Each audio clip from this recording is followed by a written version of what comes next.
Una huelga en la que vamos a pelear por 3 reivindicaciones: la defensa de un sistema digno de pensiones, combatir la precariedad y recuperar los derechos sociales. Creemos que hay elementos más que de sobra para hacer esta huelga general, puesto que vivimos en una sociedad cada vez más empobrecida, cada vez con una mayor desigualdad, con una siniestralidad laboral mayor y con una mayor brecha de género. Estamos convencidos y convencidas de que la movilización es el camino, y para eso es importante que sumemos fuerzas, sindicatos, agentes sociales y movimientos de pensionistas. Creemos que una sociedad movilizada, una sociedad concienciada y una sociedad crítica es una sociedad mejor, y es el mejor antídoto para luchar contra el fascismo. Por eso, nuestra acción es la solidaridad, el trabajo en común, la movilización y la defensa de los derechos sociales.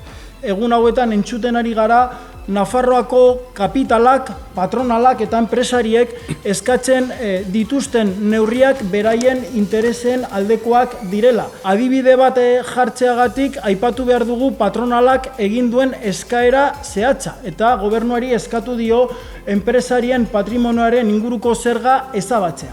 Eta PSN, geroa bai eta Podemosen gobernuak halako eskakizunari baiezkoa eman dio.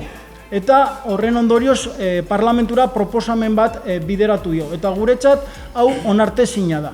Guretzat guztion aurkako eraso baten aurrean gaude. Eta greba orokor honekin, kapitalismoaren logika honekin amaitu behar dugu, amaitu nahi dugu, eta argi esaten dugu, logika hau ez dugu onartzen. Langileok sortzen dugun aberastasuna modu justu batean banatu behar da, eta gehiengo sozialak dituen beharrei erantzun behar diegula. Eta honetarako aldaketa politiko eta soziala ezinbestekoa da.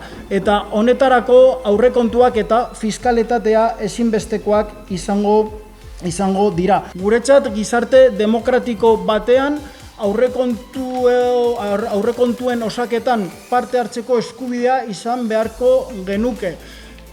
Duintasunean eta eskubideetan oinarritutako herri batek aurrekontu sozialak izan beharko lituzke eta hau guztia erabakitzeko burujabeak izan beharko ginateke. Beraz, gure autoa zein den argi dago, aurrekontu, parte hartzaile sozialak eta burujabeak. Honengatik guztiagatik datorren asteartean, abenduaren 17an, goizeko 10etan antolatuko dugun ekitaldian eta osteko manifestazioan parte hartzera gonbidatu nahi ditugu Nafarroako langile guztiok eta Nafarroako gizartea. Gure ustez borrokatzeak merezi du, eta honen bitartez prekarizazioari aurre egingo diogu lan, pentsio eta bizi duinaren alde. Urtarrilaren 30ean Nafarroa geldituko da, ez dugu inolako zalantzarik, lortuko dugu.